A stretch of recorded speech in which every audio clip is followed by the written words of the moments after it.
Dans une galerie privée, un milliardaire se retrouve face à l'exposition d'un jeune photographe qui présente des portraits intimes de lieux de son passé, des endroits qu'il avait visités en secret avec la femme qui avait disparu de sa vie il y a des décennies.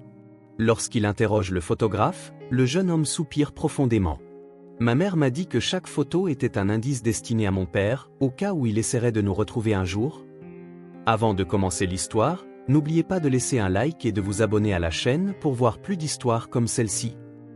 La galerie se nichait entre un fleuriste et une boutique de thé spécialisée, le genre de petit coin artistique discret que Jonathan Wilson passait habituellement sans y prêter attention.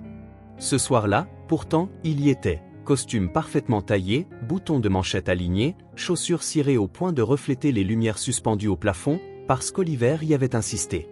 Et quand Oliver insistait, il était généralement plus simple de hocher la tête. « C'est bon pour toi » dit Oliver en entrant. Air frais, visages inconnus, quelques canapés hors de prix qui pourraient même déranger ce cœur gelé que tu portes, lança Oliver. Jonathan jeta un regard de travers. Je n'étais pas au courant que mon cœur avait un réglage de température.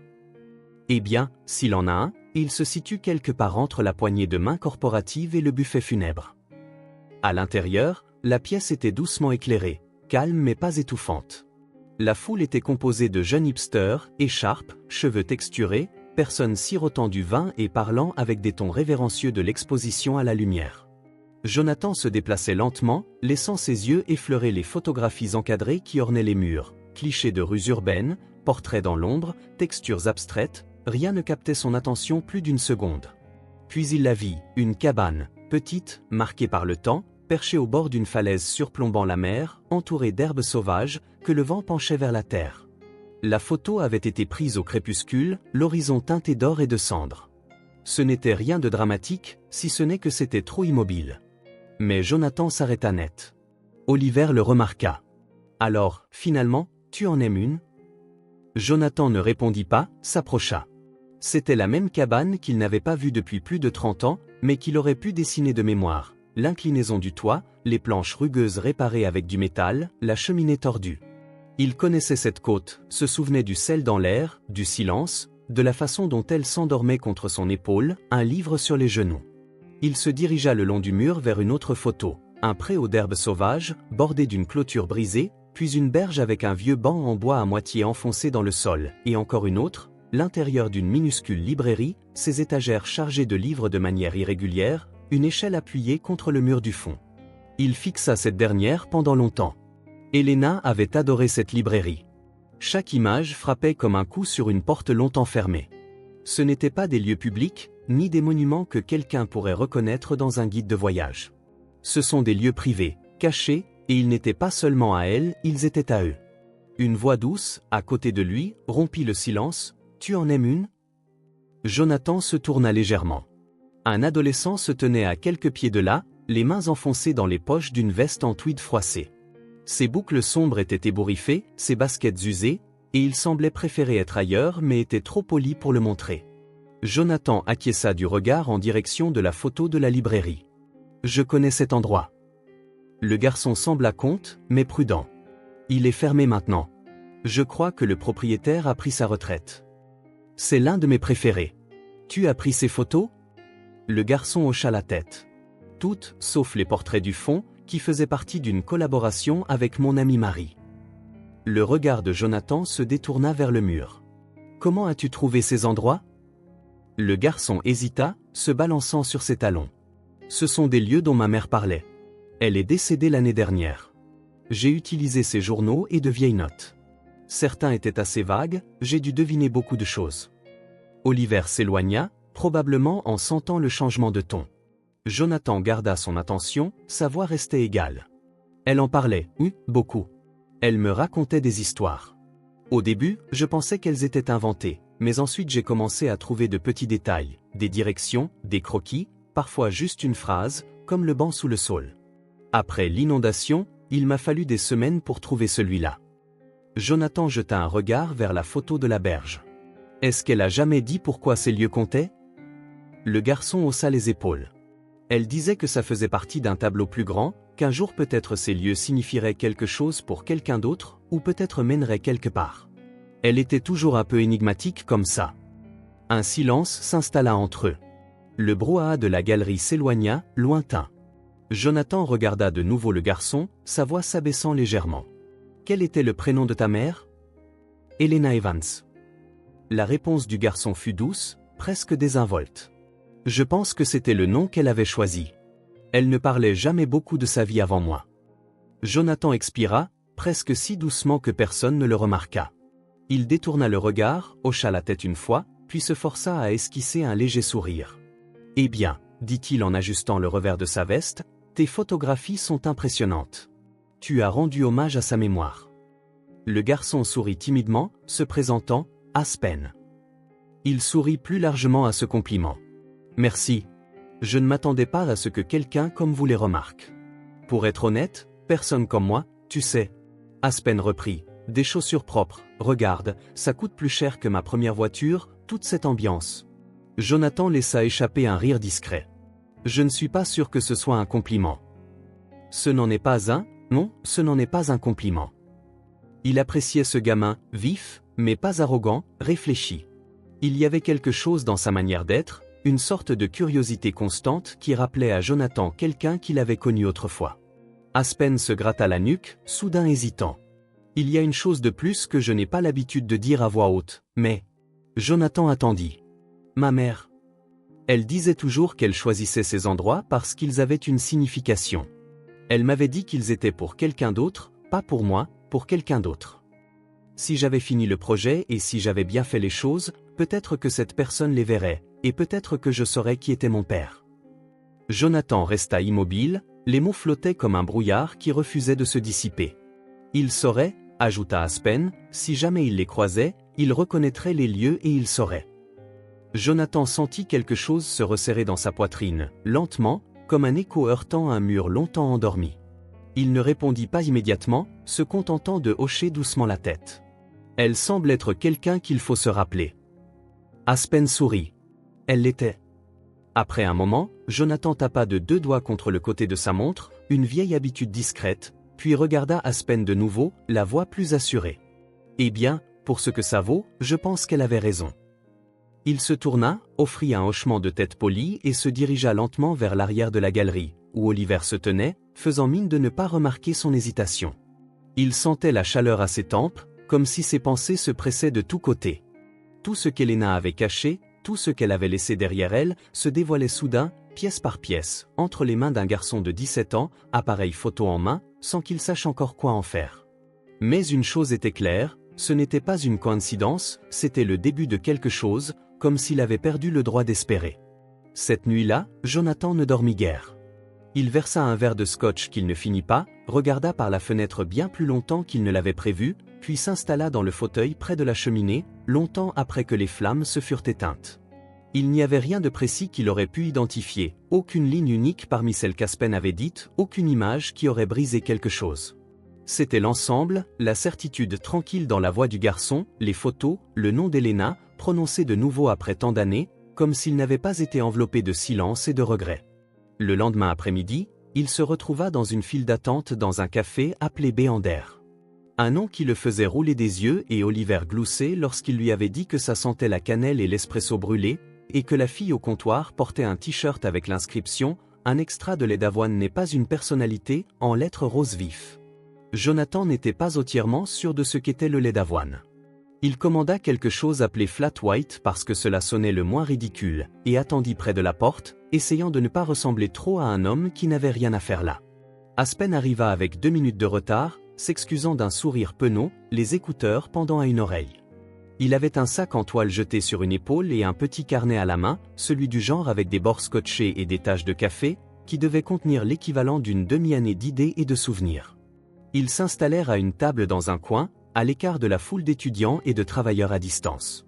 Jonathan remarqua le vernis écaillé sur le plateau de la table, le bourdonnement faible d'un haut-parleur défectueux au-dessus d'eux, Aspen n'y prêta pas attention.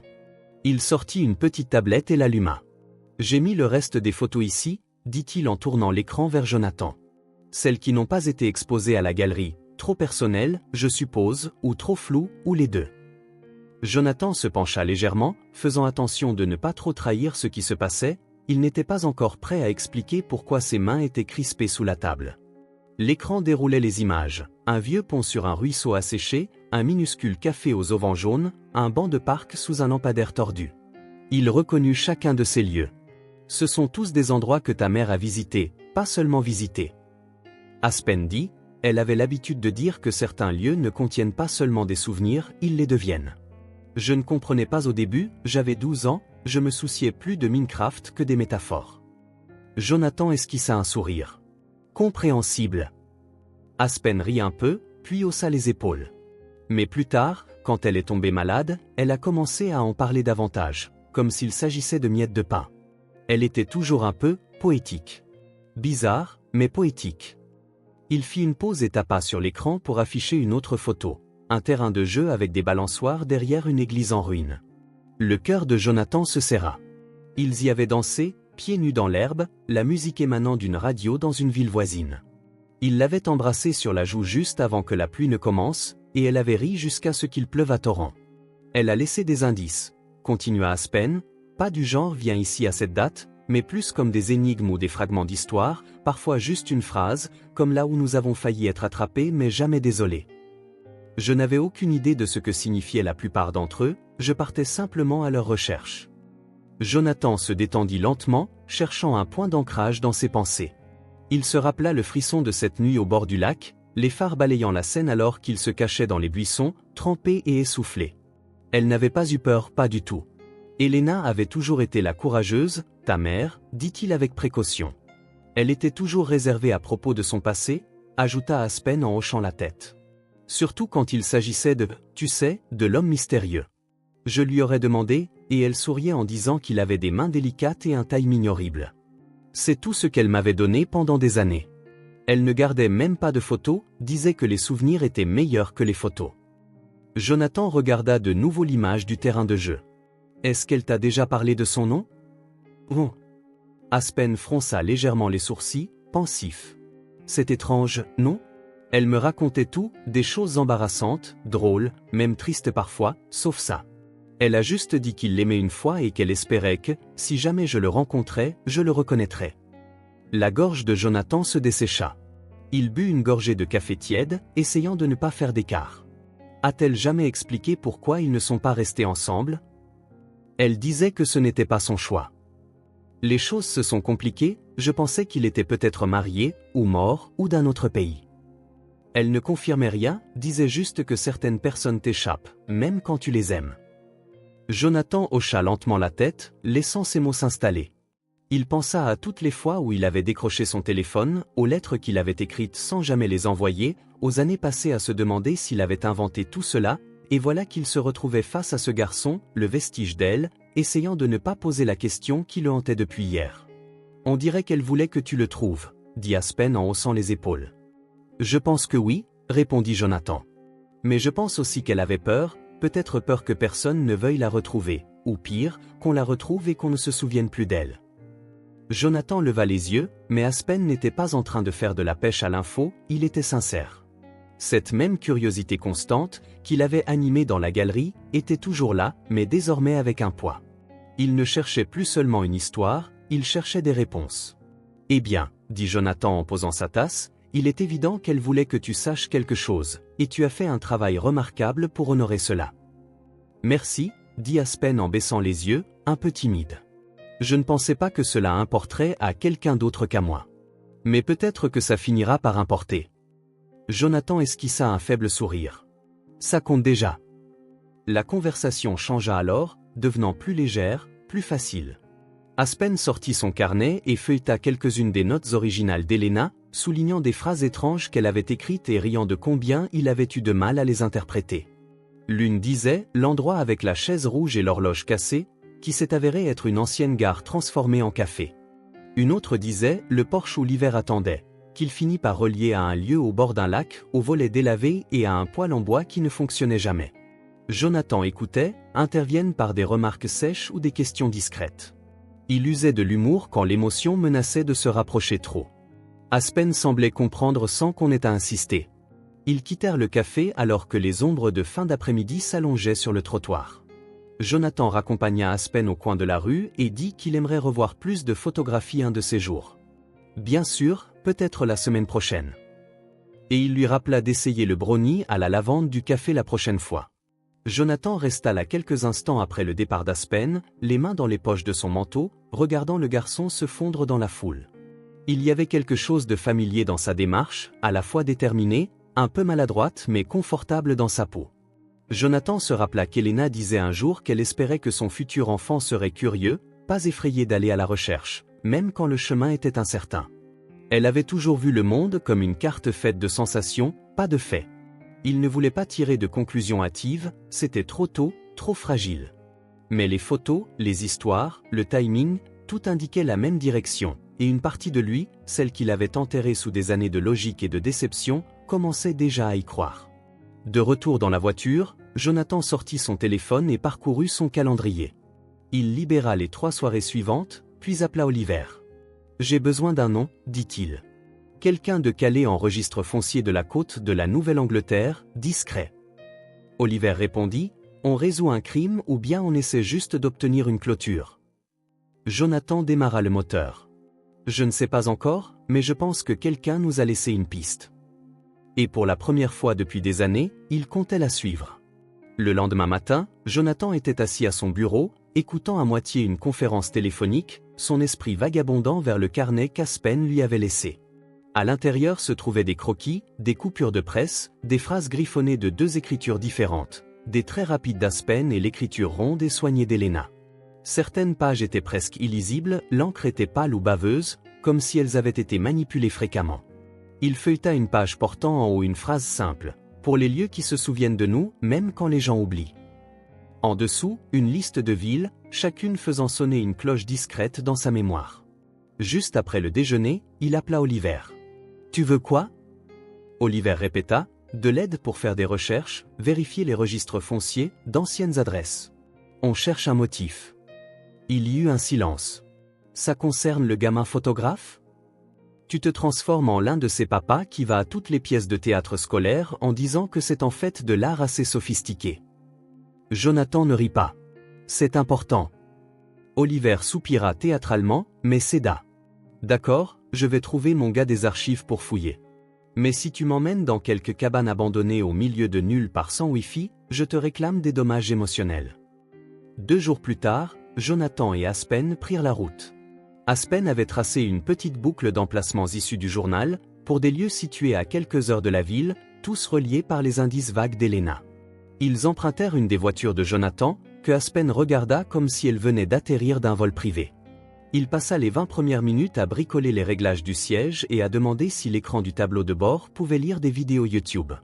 Jonathan lui répondit par la négative, mais Aspen finit quand même par y parvenir. Leur premier arrêt fut une grange rouge en ruine, au bord d'un champ de fleurs sauvages. Le ciel était couvert, les lumières douces et régulières. Aspen sauta par-dessus une clôture et atterrit aisément dans l'herbe, un large sourire aux lèvres, tandis que Jonathan suivait plus lentement, marmonnant quelque chose à propos de responsabilité. À l'intérieur de la grange, tout sentait le bois sec et le foin vieux. Aspen trouva un endroit sur le mur du fond, avec des initiales griffonnées sur la poutre, J et « Je crois que c'est ça », dit-il doucement. Jonathan ne répondit pas immédiatement. Il se rappela la nuit où ils avaient gravé ces lettres. Elena avait volé une bouteille de cidre et ils avaient ri jusqu'à en avoir mal aux côtes, se défiant à tour de rôle de danser sur la musique d'une radio de camion garée à des kilomètres. Il passa ses doigts sur ses vieilles marques, puis retira sa main et sortit. Aspen le suivit. Après un moment trop long, Jonathan secoua la tête. Pas assez. Les arrêts suivants se confondirent, un jardin envahi dans une aire de repos oubliée, une jetée de pêche encore affaissée sur le bord d'un lac. À chaque endroit, Aspen prit quelques photos et nota rapidement ses impressions. Il avait un rythme désinvolte, une confiance tranquille, et Jonathan remarqua qu'il ne le pressait pas lorsqu'il se taisait ou s'éloignait quelques minutes. Ce garçon avait une patience qui ne correspondait pas à son âge. De retour dans la voiture, Aspen ouvrit une canette de soda et posa ses pieds sur le tableau de bord jusqu'à ce que Jonathan lui lance un regard. Il les reposa alors avec un sourire en coin. « Tu t'habilles toujours comme ça, même pour des expéditions de souvenirs ?» « Je m'habille comme je l'ai toujours fait. Ce n'est pas un costume, mais en quelque sorte, ça l'est. On dirait quelqu'un qui est constamment en route pour renvoyer un membre du conseil. » Jonathan ne répondit pas, mais son coin de bouche se retroussa. « Et toi, Tu as l'air de quelqu'un qui ne fait ses achats qu'au rayon des objets perdus. Aspen leva sa canette. Touché. Leur dernier arrêt de la journée fut l'ancienne librairie. Elle était toujours là, étroite, coincée entre un serrurier et un atelier d'impression, son auvent défraîchi tenant bon grâce à des boulons rouillés. La cloche au-dessus de la porte tinta lorsqu'ils entrèrent. L'air était épais d'odeur de papier et de temps passé. Le propriétaire, un homme bien entamé dans ses 80 ans, était assis derrière le comptoir, un roman policier plié sur une jambe. Il leva brièvement les yeux. Jonathan déambula lentement dans les allées, caressant du bout des doigts les reliures des livres, tandis qu'Aspen se dirigeait vers une étagère dans un coin, se baissant pour photographier les titres poussiéreux. Jonathan s'arrêta près d'une section de poésie. Les étagères semblaient presque identiques. Il tendit instinctivement la main vers un exemplaire de Live of Grace. Selena aimait toujours feuilleter ses pages comme par habitude. Le livre s'ouvrit près de la fin. Entre ces pages, se trouvait une enveloppe jaunie, non scellée. Il hésita, puis la glissa dans son manteau. Aspen apparut derrière lui. « Ça va ?»« Ça va », répondit Jonathan trop vite. « Je ne fais que me remémorer quelque chose. » Le propriétaire toussa. « Vous êtes fan de cet endroit ou simplement de passage ?» Jonathan s'avança. « Nous suivons une histoire familiale. La femme avec qui je venais ici, Helena Evans, venait souvent dans les années 80. » L'homme plissa les yeux. « Helena Evans ?» Jonathan hocha lentement la tête. « Oui, elle venait souvent. Elle n'achetait jamais grand-chose, mais aimait lire dans le coin de la poésie, toujours polie, discrète. La dernière fois que je l'ai vue, elle était enceinte. » Le cœur de Jonathan se serra. L'homme continua, comme s'il rassemblait les pièces à haute voix. Puis, elle a cessé de venir soudainement. J'ai entendu plus tard qu'elle avait quitté la ville, des ennuis avec sa famille. Je crois que son père avait de l'argent et n'était pas trop content de ses fréquentations. Jonathan échangea un regard avec Aspen, qui avait l'air perplexe, mais ne dit rien. Ils remercièrent l'homme et sortirent. Le soleil était bas, projetant de longues ombres sur le trottoir. De retour dans la voiture, Jonathan ne parla qu'une fois qu'ils furent sur l'autoroute. Aspen parcourut les photos sur sa tablette, puis leva la tête. Ce type-là ? Son père n'aimait pas l'homme avec qui elle était. Jonathan hocha la tête une fois. C'était toi ? Oui. Aspen prit cela avec calme. Pourquoi ne t'aimait-il pas ? Jonathan regarda la route. Je ne faisais pas partie de son monde et ça ne m'a jamais vraiment importé. Aspen resta silencieux un moment, puis demanda d'un ton désinvolte. Alors, que s'est-il passé ? Je ne sais pas. Un jour, elle était partie. Il attendit les questions qui ne vinrent pas. Aspen semblait comprendre, comme si les interstices se remplissaient d'eux-mêmes. Ce soir-là, chez lui, Jonathan ouvrit une lettre. L'écriture était celle d'Helena. La date remontait au printemps, avant sa disparition. La note était brève, écrite à la hâte, on ne me laisse pas le choix, je dois partir. Je veux que tu saches que je ne t'ai jamais cessé de t'aimer. J'aimerais pouvoir t'expliquer davantage, mais je ne sais pas si cela te parviendra un jour. Si c'est le cas, s'il te plaît, ne m'oublie pas. N'oublie pas ce que nous étions. Et si tu trouves un jour ce que j'ai laissé derrière moi, tu sauras pourquoi je suis restée silencieuse. Il la lut 2 fois, puis la plia soigneusement et la glissa dans son tiroir. Il y avait quelque chose de plus profond là. Quelqu'un avait fait en sorte qu'Helena disparaisse, et maintenant, l'ombre de cette personne commençait à refaire surface. Il n'était pas encore sûr de ce qu'il poursuivait, mais pour la première fois depuis des décennies, il ne le faisait pas seul. Jonathan relut la lettre 2 fois de plus avant de fermer le tiroir et d'éteindre la lumière. Les mots s'accrochèrent à lui pendant la nuit, s'entremêlant à ses pensées, même lorsque le sommeil vint par bribes. Au matin, il était convaincu d'une chose. S'il existait un endroit capable de détenir les réponses, c'était bien la cabane. Il appela Aspen cet après-midi-là. « On part ce week-end » dit-il. « Vers la côte. Il y a un endroit que je pense que tu devrais voir. » Aspen fit une pause, puis demanda « Est-ce que je peux savoir à quel point c'est sérieux, sur une échelle allant d'une simple excursion à une révélation qui change la vie ?» Jonathan expira en souriant. « Entre les deux. » Ils partirent samedi matin. L'air était frais mais clair, les routes calmes en dehors de la ville. Jonathan laissa Aspen prendre le siège passager, sachant pertinemment qu'il passerait la moitié du trajet à ajuster la musique sur des morceaux que Jonathan ne reconnaissait pas et à donner des directions via son téléphone, ignorant complètement le système de navigation de la voiture. Cela ne le dérangeait pas, le gamin avait le don de remplir le silence sans en abuser. Jonathan se pencha vers l'écran du tableau de bord pour tenter de mettre la musique en pause. Aspen jeta un coup d'œil. « Qu'est-ce que tu fais ?»« J'essaie de mettre en pause ce que tu appelles l'indie pop brillance. Ce n'est pas comme ça que ça marche. Tu veux que je m'en occupe ? Je ne suis pas impuissant, tu sais. Tu appuies dessus comme si c'était un micro-ondes. » Finalement, Jonathan abandonna en marmonnant quelque chose à propos de temps plus simple, et Aspen prit lui-même le contrôle du volume. La route se resserrait, les arbres se faisaient rares, laissant entrevoir des éclats d'eau au-delà des collines. La sortie menant à la cabane apparut juste avant midi. L'allée n'était guère plus que 2 traces de pneus usés à travers la végétation, les conduisant vers une petite clairière qui s'ouvrait sur le bord d'un promontoire. La cabane se dressait là, exactement comme sur la photo, abîmée, légèrement inclinée mais intacte. Son silence s'étirait vers l'eau, comme si elle avait attendu le retour de quelqu'un. Aspen sortit le premier, appareil photo déjà en main. Il ne dit rien, se contenta de tourner lentement sur lui-même pour tout observer. Jonathan le suivit, déverrouilla la cabane avec la vieille clé qu'il gardait depuis toutes ces années, plus par habitude que par espoir. La porte grinça. Comme toujours, l'air à l'intérieur était vicié mais familier, avec une odeur de fumée, de sel, quelque chose de légèrement floral toujours accroché aux rideaux usés. Rien n'avait été touché, une pile de vieux livres reposait près de la cheminée, une paire de tasses était posée sur l'étagère au-dessus de l'évier, une couverture à rayures rouges délavées était encore jetée sur le dossier du fauteuil où elle aimait lire. Ils parcoururent la pièce lentement. Aspen posa quelques questions discrètes. « Ça a toujours eu cet aspect ? Est-ce qu'Elena y vivait ou c'était juste une cachette ?» Jonathan répondit avec tout ce qu'il pouvait, laissant ses mots tomber doucement. Il mentionna la manière dont elle parlait au goéland quand elle croyait que personne n'écoutait, ou comment elle tressait des fleurs sauvages dans les poignées des tiroirs de la cuisine. Cela venait naturellement, non avec tristesse, mais avec un soin, comme si l'on s'occupait de quelque chose de précieux. Aspen s'assit sur les marches du porche arrière alors que la lumière se faisait plus douce, annonçant le début de la soirée.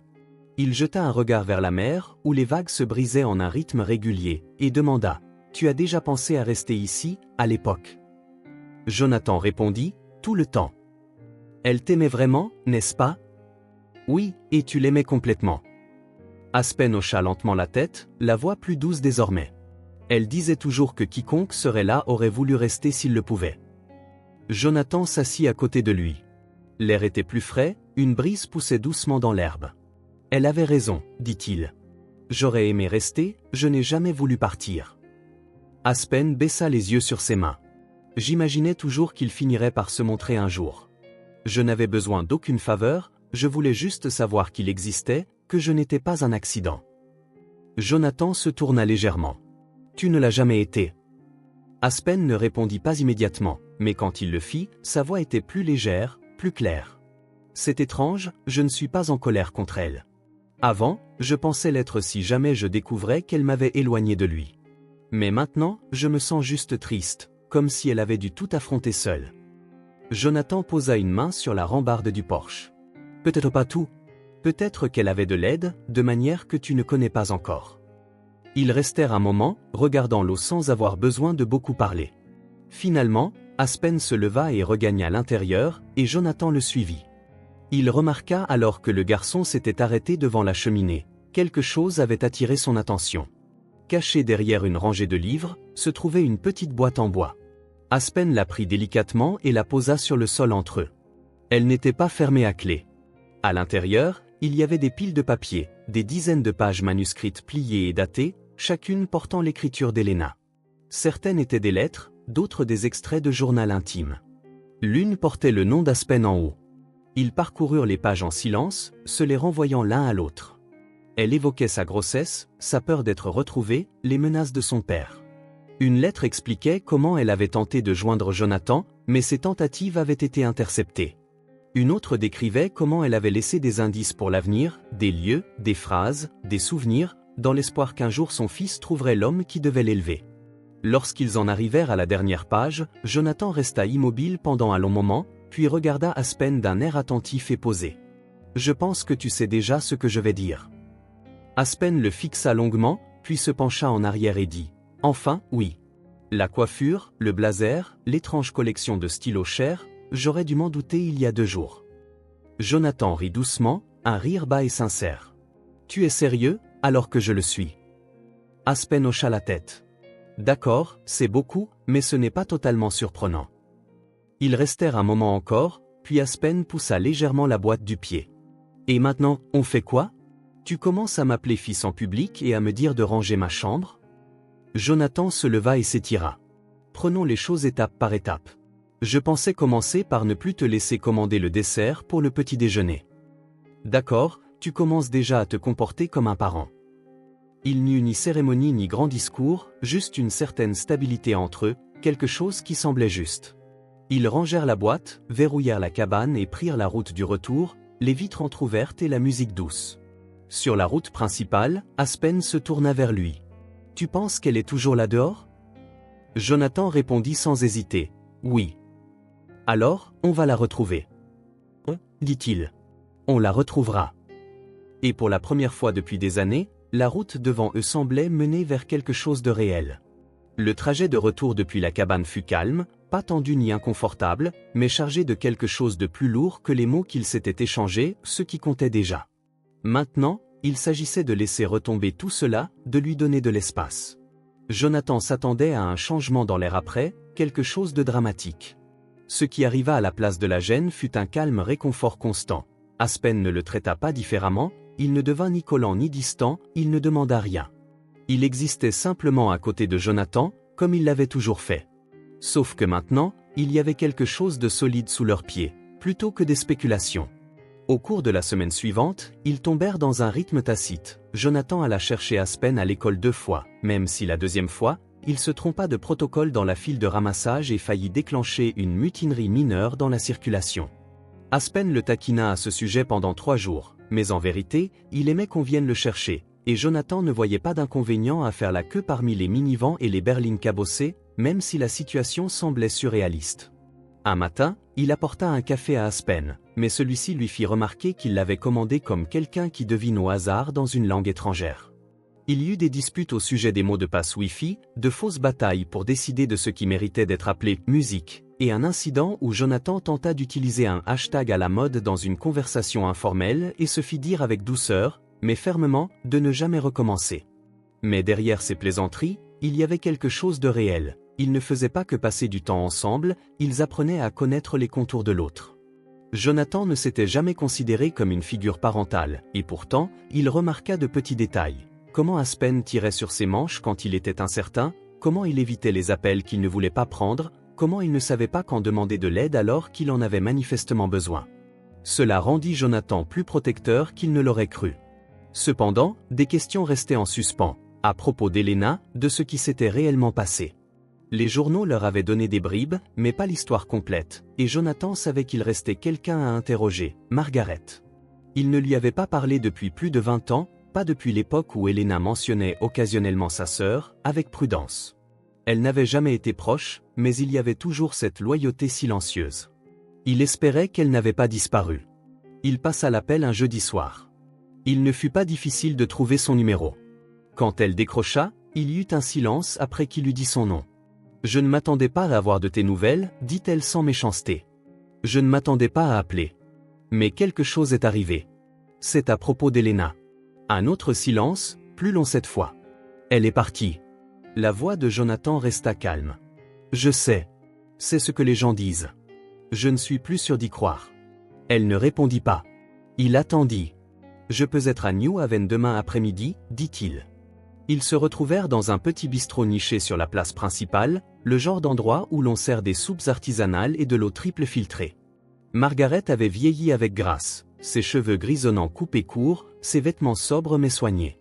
Elle avait l'air de quelqu'un qui avait appris à vivre discrètement, prudemment. « Tu l'as amené avec toi ?» demanda-t-elle en jetant un coup d'œil vers la rue où Aspen était resté dans une librairie voisine. « Je ne voulais pas qu'il entende quelque chose pour lequel il n'était pas prêt, répondit Jonathan. Margaret entoura sa tasse de thé de ses mains. « Donc tu y crois, alors? Qu'il est de toi? » ?»« Je sais qu'il l'est. » Elle hocha la tête lentement, comme si elle n'était pas surprise, mais avait besoin de l'entendre à voix haute. « Il lui ressemble, mais il a ta présence. » Jonathan ne sut pas trop quoi répondre, alors il laissa passer. « J'ai besoin de savoir ce qui s'est passé, dit-il. Pas les vagues détails. La vraie histoire. Margaret expira, regarda par la fenêtre, puis se retourna vers lui. Tu te souviens de notre père? Comment l'oublier? Il n'a pas changé, Jonathan. S'il a changé, c'était en pire. Quand Elena lui a dit qu'elle était enceinte, il a perdu le peu de patience qui lui restait. Il a dit que tu allais la ruiner, que tu en voulais à son argent et à son nom. Rien n'avait de sens, mais il le croyait, ou peut-être qu'il avait juste besoin d'y croire. La gorge de Jonathan se serra, mais il resta immobile. Il lui a donné un choix, poursuivit Margaret. Te quitter ou il te détruirait publiquement, financièrement. Il avait des amis haut placés, capables de rendre ta vie très difficile, très vite. Elle ne me l'a pas dit, on ne la laissait pas le faire. Il interceptait son courrier, payait quelqu'un pour surveiller ses appels. Quand elle a essayé de fuir, il a menacé de la faire interner. Jonathan cligna lentement des yeux, maintenant sa mâchoire fermée. Et tu savais tout ça? Pas tout, pas au début. Je n'ai pas compris l'ampleur de la situation avant sa disparition. Il disait qu'elle était partie de son plein gré, qu'elle avait choisi de s'en aller. Mais j'ai trouvé des choses, des notes cachées, des reçus de billets d'avion qu'elle n'a jamais utilisés. Elle ne voulait pas partir, Jonathan. On l'a obligée. Il acquiesça d'un seul mouvement. Tu crois qu'elle est en vie? Margaret hésita. Je ne sais pas. Vraiment pas. Mais si elle l'est, elle ne vit pas libre. Notre père avait trop de moyens de cacher les gens. Ils discutèrent pendant près d'une heure, démêlant souvenirs et soupçons, retraçant les contours d'une histoire enterrée depuis trop longtemps. En quittant le café, Aspen était adossé au mur de briques de la librairie, feuilletant un fanzine de photographie. Il leva les yeux quand Jonathan s'approcha, étudiant son visage comme s'il sentait déjà qu'il y avait du nouveau. Ce soir-là, de retour chez eux, Jonathan lui raconta tout, sans édulcorer. Aspen écouta attentivement, absorbant les détails. Quand Jonathan eut fini, Aspen s'adossa au canapé en fixant le plafond un long moment. On dirait un vrai sale type. C'est un euphémisme. Et maintenant? Jonathan était sur le point de répondre quand son téléphone vibra. Il faillit ne pas regarder, il s'y était habitué, mais le moment l'Y poussa. Pas d'identifiant, juste un message, 2 phrases. Elle est en vie. Elle a besoin d'aide. Ne faites confiance à personne. Il y avait une photo en pièces jointes, Elena, plus âgée, plus mince, l'air sur ses gardes, mais sans équivoque.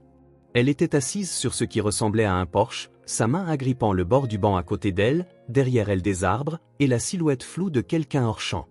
Jonathan baissa le téléphone. Aspen remarqua immédiatement. « Qu'est-ce que c'est ?» Jonathan lui tendit l'appareil. Aspen fixa l'écran, puis leva les yeux. « C'est elle ? C'est elle. » Aucun d'eux ne parla pendant un long moment. « Qui a envoyé ça ?» demanda finalement Aspen. « Aucune idée. » Aspen jeta un autre coup d'œil à la photo. « Tu crois que c'est vrai ? » ?»« J'y crois. » Quelque chose s'installa entre eux, la compréhension que tout allait encore changer. Jonathan se leva et alla à la fenêtre, les lumières de la ville se reflétant faiblement sur la vitre. « Elle n'est pas partie, dit-il. On avait tort. Et si elle est quelque part, on va la retrouver. » Aspen acquiesça, sans hésitation. « On la ramène à la maison. » Le lendemain matin, après avoir reçu ce message anonyme, Jonathan ne perdit pas de temps. Il envoya la photo à 3 contacts de confiance, ajouta une note discrète à Oliver et supprima le message de son téléphone. Aspen le regarda faire depuis l'autre bout de la table, silencieux, laissant Jonathan suivre ses procédures sans interrompre. Il avait arrêté de poser des questions, non par manque de curiosité, mais parce qu'il savait que les réponses n'arrivent presque jamais tout de suite. Jonathan appréciait cela plus qu'il ne le disait. Oliver arriva 1 heure plus tard, armé de sarcasme et d'un croissant. Il jeta un coup d'œil à la photo imprimée par Jonathan et marmonna. Soit quelqu'un est très doué en retouche, soit c'est vraiment elle. Jonathan acquiesça. « J'ai besoin de savoir où ça a été pris. »« Je m'en occupe déjà, » répondit Oliver la bouche à moitié pleine. « Et depuis quand je suis ton enquêteur personnel ? Moi aussi j'ai une vie, tu sais. Hier soir, tu as passé ton temps à argumenter sur des accords vains dans la conversation de groupe. Exactement, une vie bien remplie. » Jonathan lui tendit un papier avec le numéro d'où venait le message. Intraçable pour l'instant, mais s'il y a bien une chose qu'Internet m'a apprise, c'est que rien n'est vraiment anonyme. Sauf peut-être tes goûts musicaux. Assis non loin avec son ordinateur portable, Aspen leva les yeux. On va vraiment faire un film d'espionnage, là ? Toi, tu restes en dehors de ça, dit Jonathan. Aspen haussa un sourcil. Bien sûr. En fin d'après-midi, ils avaient réduit la localisation possible de la photo à un domaine privé au nord de la ville, un ancien pavillon de chasse récemment acheté par une société écran lié indirectement à nul autre que Charles Whitmore. Jonathan fixa l'adresse, la mâchoire serrée. Oliver se renfonça dans son siège. Laisse-moi deviner, tu veux te pointer là-bas pour lui demander poliment s'il séquestre la femme de ta vie? Je veux voir sa tête quand il comprendra que je suis au courant. Je déteste cette idée. Tu détestes toujours mes idées. Oui, mais celle-ci frôle le délit. Ce soir-là, ils se rendirent à une soirée de bienfaisance organisée par l'un des vieux associés de Charles. Jonathan et Oliver, en costume et rodés, se mêlèrent facilement à la foule. La pièce était pleine de sourires figés et de rires forcés, le genre d'événement où des accords se concluent le temps de faire tournoyer un verre de scotch. Oliver grommelait sans cesse à voix basse, outré qu'il s'infiltre dans une fête juste pour coincer un homme en smoking. Jonathan l'ignora. Ils aperçurent Charles près du fond, tenant salon avec un groupe de promoteurs immobiliers, faisant des gestes lents et suffisants comme il l'avait toujours fait. Il avait vieilli, mais n'en était pas moins imposant. Jonathan attendit une ouverture, puis s'avança avec l'aisance de quelqu'un né dans ce monde, même s'il l'avait toujours détesté. « Charles » dit-il d'un ton assuré. Charles se retourna. Son expression ne changea pas, mais sa posture se raidit très légèrement. « Jonathan ! Quelle surprise ! On a toujours été doué pour ça. » Charles afficha un sourire qui n'atteignait pas ses yeux. « Qu'est-ce qui t'amène à nouveau à te mêler de mes cercles? Tu en as assez de construire des choses pour des gens qui ne les apprécient pas? Je pourrais te poser la même question, mais ne jouons pas à ça. On sait très bien pourquoi je suis là. » Charles ne répondit pas, mais son regard se fit plus perçant. Jonathan avança d'un pas. « Je sais pour Helena. Je sais qu'elle est en vie et que tu la gardes cachée. » Charles ne s'y a pas. « Tu penses que ça a encore de l'importance, après tout ce temps? » « Ça compte pour son fils, dit Jonathan, la voix calme. Les yeux de Charles dévièrent vers lui, calculateur. « Voilà donc où tout cela nous mène. Tu crois qu'elle mérite la liberté, c'est ça? Elle la mérite, et tu le sais. » Charles but une gorgée de son verre, impassible. « Tu déterres des choses qui ne te concernent pas. Tu as toujours aimé jouer les héros. » Jonathan serra la mâchoire. « Ça se termine maintenant. Pars, dit Charles à voix basse, pour ton bien et le sien. » De l'autre côté de la salle, Aspen se tenait caché près de la porte du balcon. Il n'avait pas prévu de suivre Jonathan, mais après les avertissements, il s'était senti inquiet et les avait filés. Il portait des vêtements empruntés à Jonathan, ce qui lui donnait l'air d'un espion adolescent pas encore tout à fait à sa taille. Il avait passé la sécurité en prétendant être du personnel, puis s'était faufilé à travers la foule jusqu'à les repérer. Il n'entendait pas tout, mais ce qu'il saisissait lui retournait l'estomac, surtout quand il reconnut le nom de sa mère. Quand Charles s'éloigna de la conversation, Aspen lui barra la route. « Vous l'avez retenu loin de nous. » Charles cligna des yeux, le reconnaissant. « Alors c'est toi, le garçon. Ce n'est pas votre prisonnière. » Le sourire de Charles réapparut, froid et mesuré. « Elle est en vie grâce à moi. C'est tout ce qui compte. » Jonathan arriva un instant plus tard, le visage pâle de colère contenue. Il s'interposa entre eux, posant fermement la main sur l'épaule d'Aspen. « On s'en va, dit-il. » Charles se pencha juste assez pour qu'on l'entende. « Vous êtes prévenus. » Ils s'éloignèrent ensemble, en silence, jusqu'à être à mi-chemin dans la rue. Jonathan s'arrêta et se tourna vers Aspen. « Pourquoi tu as fait ça ?» Aspen haussa les épaules, encore secoué mais déterminé. « Parce que tu ne devrais pas avoir à faire ça seul. » Jonathan ne répondit pas tout de suite, puis laissa échapper un bref rire et hocha la tête. « Tu es impossible. Ça doit être de famille. » La tension entre eux s'apaisa tandis qu'ils s'éloignaient, mais le poids de ce qu'ils venaient d'apprendre resta, suspendu comme de l'électricité statique. De retour chez eux, ils restèrent dans la cuisine pendant qu'Oliver pianotait frénétiquement sur sa tablette, essayant de remonter la piste des sociétés écrans et de leurs ramifications. « Il protège quelque chose, dit Jonathan, ou quelqu'un. Et il ne bluffe pas, on n'a jamais été aussi proche. C'est pour ça qu'il a peur, répondit Aspen. Jonathan ne répondit pas, mais il était d'accord. 2 jours passèrent sans incident. Jonathan renforça la sécurité de l'appartement. Il filtra ses appels. Aspen resta la plupart du temps à la maison, concentré sur ses devoirs, mais clairement agité. Margaret appela une fois pour prendre des nouvelles. Elle avait l'air nerveuse, mais assura qu'elle allait bien. L'appel arriva le lendemain matin, un hôpital de New Haven. Margaret avait été trouvée inconsciente chez elle. Quand ils arrivèrent, il était trop tard. Le médecin parla d'une attaque cérébrale, soudaine, à laquelle personne n'aurait pu remédier. Mais Jonathan n'y croyait pas avec ce timing, pas avec la tension qui régnait encore comme de l'orage dans l'air. Il resta longtemps devant la porte de la chambre mortuaire, tandis qu'Aspen faisait les 100 pas à côté, cherchant à comprendre. Elle n'a même rien fait, dit Aspen. Elle a juste dit la vérité. Jonathan ne répondit pas. Ce soir-là, de retour à l'appartement, il trouva une enveloppe Kraft glissée sous la porte d'entrée, sans note ni nom. À l'intérieur, une simple feuille, tapée, c'était votre dernier avertissement. Jonathan la referma lentement et la posa sur la table. Aspen l'observait depuis l'embrasure de la porte. Qu'est-ce qu'on fait? Jonathan le regarda. On termine. L'enveloppe resta au milieu de la table de la cuisine toute la nuit. Personne ne la toucha à nouveau. Il n'y avait pas besoin de la relire, le message était clair, définitif, cruel, le genre de chose qui fait comprendre par le non-dit. Aspen tourna en rond à proximité, parfois les doigts frôlant son téléphone, avant de se raviser. Jonathan resta devant l'évier, bien après que son café eut refroidi, le regard perdu dans le vide. Ils parlèrent peu. Il n'y avait rien à dire sur la mort de Margaret, pas encore. Jonathan avait appris que le chagrin ne commence pas toujours par des sanglots, mais par l'immobilité. Au matin, cette immobilité se brisa, non pas par un coup de théâtre, mais par une résolution silencieuse. Jonathan prépara le petit déjeuner, sans utiliser de boîte ni de micro-ondes. Aspen marmonna que les œufs étaient étonnamment mangeables et Jonathan riposta d'un commentaire pince sans rire sur le fait que la barre était visiblement très basse.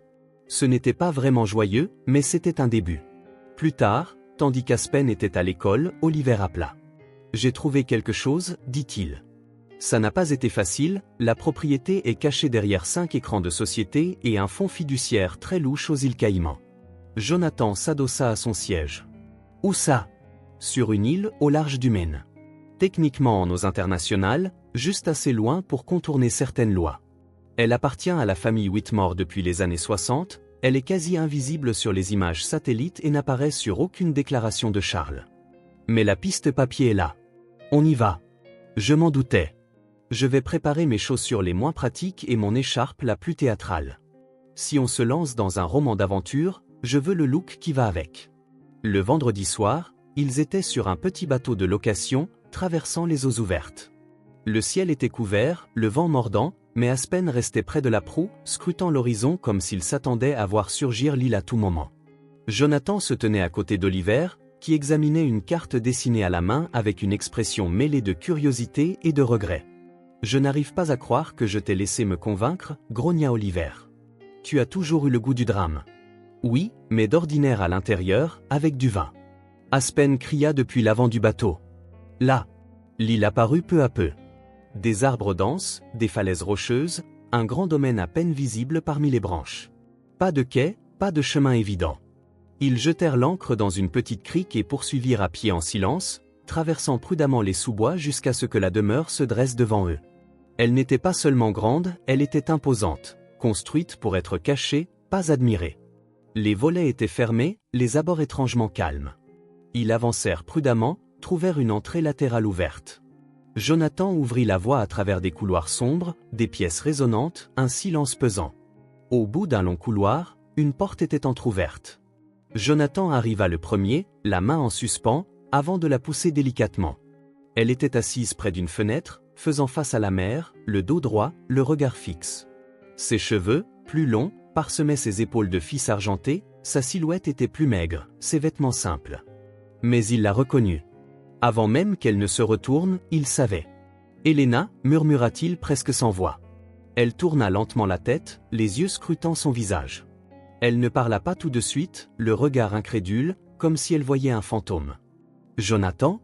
Il s'approcha, incertain de devoir courir vers elle ou tomber à genoux, ou trouver autre chose à dire. Mais Aspen bougea le premier. Quand elle le vit, quelque chose se brisa en elle. Elle se leva avec difficulté, la main sur la bouche. « Je ne comprends pas, » souffla-t-elle. « Tu ne rêves pas, » dit Jonathan. Ses genoux flanchèrent et Jonathan la soutint avant qu'elle ne tombe. Elle s'agrippa à lui, tremblante. Derrière eux, Aspen resta immobile, ne sachant pas s'avancer ou lui laisser de l'espace. Quand enfin elle leva de nouveau les yeux vers lui, sa voix se brisa. « Aspen ?» Il acquiesça. C'est moi.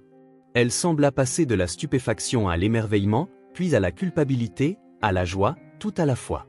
Elle fit un pas en avant, tendant la main comme pour effleurer son visage, mais s'arrêta, de peur de briser l'instant. « Vous m'avez trouvé » Aspen déglutit. « On a mis du temps. » Jonathan lui laissa l'instant, la regardant toucher l'épaule d'Aspen, puis le serrer dans ses bras, comme si elle attendait ce moment depuis toujours. Elle répéta son nom, et il se laissa étreindre sans hésiter. Jonathan détourna les yeux, voulant leur laisser cet instant. Ils n'entendirent pas la porte avant qu'elle ne claque. Charles se tenait dans l'embrasure, les bras croisés, le visage impassible. Sa voix rompit le silence. « Vous devez partir. » Helena sursauta. Jonathan se retourna lentement et se plaça devant Aspen. « Tu n'as plus ton mot à dire, répondit-il. »« C'est chez moi, ici, rétorqua Charles. »« Plus maintenant, répliqua Jonathan. »« C'est une prison, et ça s'arrête là. » Charles ne bougea pas. « Tu crois avoir gagné ? Tu penses que la ramener dans ta vie effacera les dégâts que tu as causés ? » « Les dégâts ?» s'emporta Jonathan. « Tu lui as menti, à elle comme à moi, tu l'as volée à nous. Je l'ai protégée. »« Non, dit Helena soudain. Sa voix était plus ferme désormais. Tu m'as enfermé, Charles. Tu m'as dit qu'il m'avait abandonné, que Jonathan avait cessé de me chercher. Tu m'as montré une fausse lettre, prétendant qu'il était passé à autre chose. Je t'ai cru. Je t'ai tout cru. » Charles ouvrit la bouche pour parler, mais elle secoua la tête. « Tu ne peux pas réécrire cette histoire. » Jonathan fit un pas en avant. « On s'en va, tous ensemble. » Charles s'approcha d'un pas. « Si vous passez cette porte ?» Aspen le coupa. « Vous ferez quoi ? Nous menacer encore ? Tuer quelqu'un d'autre ?» Charles tourna son attention vers lui, surpris. « Vous avez déjà tué Margaret, lança Aspen. Et vous avez essayé de nous faire peur, mais on est quand même venu. » Le silence tomba. « Tu ne peux plus nous contrôler, reprit Helena doucement. Et tu ne le feras plus jamais. » Elle marcha vers Jonathan et lui prit la main. Puis elle tendit l'autre à Aspen. Ensemble, ils contournèrent Charles, qui ne les arrêta pas physiquement. Mais en partant, Jonathan jeta un dernier regard. « C'est terminé, dit-il. Et tu vas rester seul. Voilà ton héritage. » Ils ne se retournèrent plus.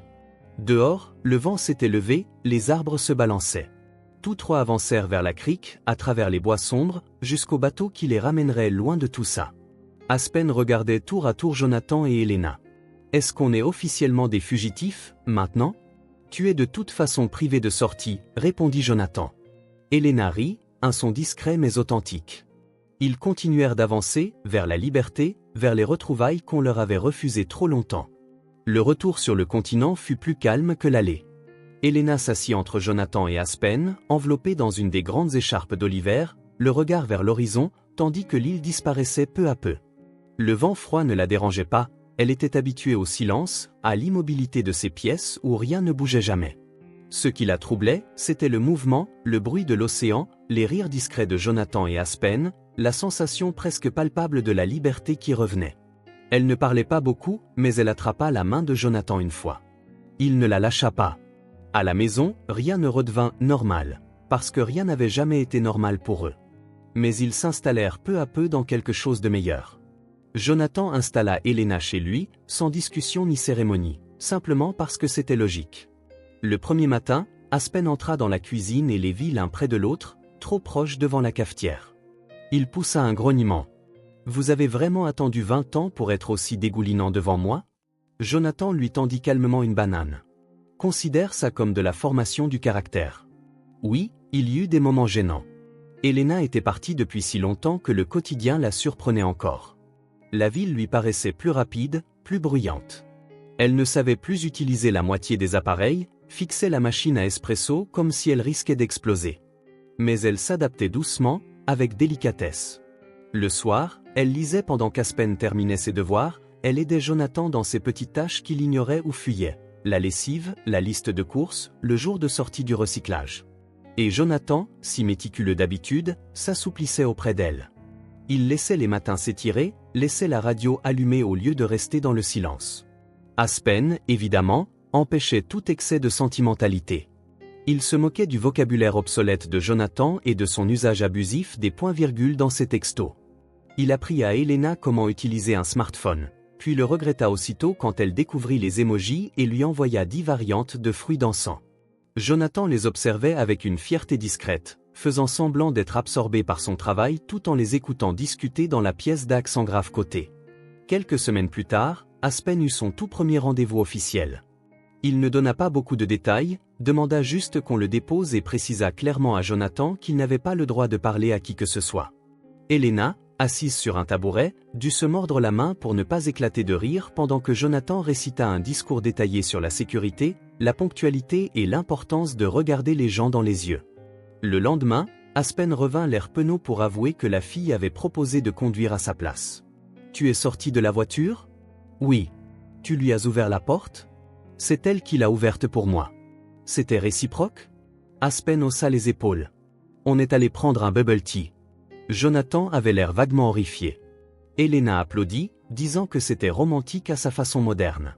Aspen leva les yeux au ciel et quitta la pièce. Ensuite vinrent les leçons de conduite. Jonathan essaya de rester calme, mais Aspen avait tendance à braquer trop fort, et à un moment, ils renversèrent toute une rangée de cônes. En le voyant revenir, Elena dit à Jonathan qu'il avait l'air de quelqu'un qui venait de survivre à une petite guerre, tandis qu'Aspen, déjà sur son téléphone, regardait des mèmes sur le stationnement et déclarait qu'il se sentait prêt à 50% pour l'autoroute. Dans les moments plus calmes, Elena revisita les souvenirs qu'elle avait enfouis. Un dimanche, tous les trois se rendirent dans un petit cimetière près de New Haven, sous un ciel pâle et dégagé. Ils apportèrent un bouquet des fleurs préférées de Margaret, lavande et tulipes blanches, et se tinrent ensemble devant la tombe, les mains liées dans un recueillement silencieux mais chargé de sens. « Elle a essayé de me protéger, » dit doucement Elena. « Même quand je l'ignorais. » Jonathan acquiesça. « Elle nous a sauvés plus d'une fois. » Aspen s'accroupit et déposa les fleurs, puis se releva en essuyant ses mains sur son jean. « Je pense qu'elle aurait aimé ça, qu'on soit là. » Elena ne répondit pas, mais elle attrapa leurs mains, son geste sûr. Ils restèrent un moment, échangeant des souvenirs sur Margaret, certains réels, d'autres exagérés pour amuser Aspen. Sur le chemin du retour, ils parlèrent de tout sauf de la tristesse. En toile de fond, la justice suivait son cours, discrètement. L'influence de Charles commença à s'éroder. Jonathan passa quelques coups de fil mesurés, fit circuler les bons documents, appuya sur les bons leviers. Des enquêtes furent ouvertes, la presse s'empara de l'affaire. L'un des anciens alliés de Charles le trahit. Un important contrat échoua. Son nom se mit à porter un tout autre poids. Et cette fois, personne n'était là pour rattraper ses erreurs, personne ne répondait à ses appels. Ils ne célébrèrent pas, ils continuèrent simplement à avancer. Un mois plus tard, la nouvelle exposition de photos d'Aspen ouvrit ses portes, dans un studio réaménagé du quartier des Arts. Ce n'était pas grandiose, mais assez pour attirer un flot régulier de visiteurs. Le thème était la mémoire et la redécouverte. Les murs étaient couverts d'images du parcours, la cabane, la librairie, des portraits flous de falaises maritimes et de lettres à moitié enfouies dans des tiroirs. Au centre, il y avait une série intitulée « Retour ». Une photo montrait Elena, vue de dos, assise à la fenêtre de la maison où il l'avait trouvée. Une autre montrait Jonathan et Aspen debout côte à côte sur une plage, leurs ombres longues et inégales. Jonathan portait une veste sobre, essayant de ne pas trop tourner en rond. Elena discutait librement avec les visiteurs, souriant à des inconnus qui s'interrogeaient sur les histoires derrière ces clichés. Oliver arriva en retard, une bouteille de vin sous le manteau, et demanda bruyamment s'il y avait des collations pour ceux qui avaient souffert de leur périple dramatique. Aspen sourit et l'orienta vers le buffet de fromage. Vers la fin de la soirée, quelqu'un demanda à Aspen quelle photo comptait le plus pour lui. Sans hésiter, il désigna celle dans le coin, un instantané pris depuis le seuil de la cuisine, montrant Jonathan et Elena penchés sur un carnet, riant de quelque chose hors champ. C'était simple, ordinaire, mais vrai. Celle-là, dit Aspen. Parce que je n'ai pas eu besoin de l'imaginer. Quand la foule s'éclaircit et que les lumières baissèrent, Jonathan et Elena restèrent ensemble près d'un mur au fond de la galerie. Elle regardait la photo à l'origine de toute l'histoire, la cabane au crépuscule, le silence qui l'entourait. « Je ne savais pas si ça marcherait, dit-elle doucement. »« Les photos ?» Elle hocha la tête. « C'était tout ce que j'avais. Je ne savais pas si tu étais encore en vie, ni si tu voudrais te souvenir. » Il se rapprocha un peu. « Je n'ai jamais cessé de me souvenir. Et je suis content que tu les aies laissés. Elles m'ont mené à lui, et elles m'ont ramené à toi. » Elena sourit légèrement. « Ça a toujours été toi. Et maintenant, on est enfin à la maison. » Derrière eux, Aspen prit une dernière photo, sans flash, juste deux, proches, entourés de la preuve que chaque pas, chaque détour, chaque silence avait mené à quelque chose de complet, de retrouvé. Si vous avez aimé cette histoire, n'oubliez pas de laisser un j'aime, ça aide beaucoup la chaîne. Et si vous voulez d'autres histoires émouvantes et réconfortantes, abonnez-vous et activez les notifications pour ne rien rater. Dites-moi en commentaire ce que vous en avez pensé, j'aimerais beaucoup lire vos réactions. Merci d'avoir regardé, et on se retrouve dans la prochaine histoire.